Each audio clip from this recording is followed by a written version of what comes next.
baby, bye, bye, bye. Hello mga kabooks, kamusta? For today's video mga kabooks, tuturuan ko kayo kung paano gawin ang Deadpool filter effect. Yung trending ngayon sa TikTok. Tara simulan na natin. Punta ka sa iyong TikTok app at i-search mo ang Deadpool filter ay.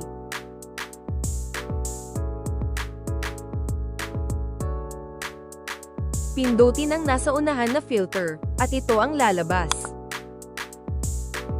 Tapos ngayon pindutin ang use this effect. Palitan natin ang sound, pindutin lang ito. E-search mo ang Bye Bye Bye Deadpool.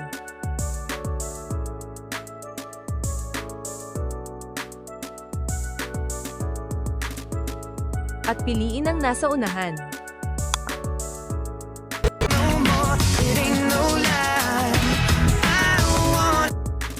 At ngayon pindutin natin ito, at pili ka ng picture na gagamitin mo.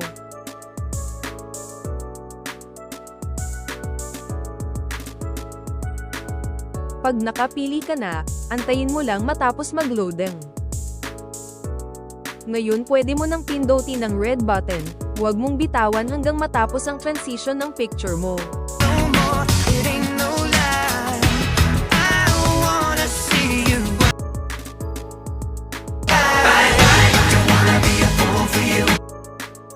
Diba ang dali lang?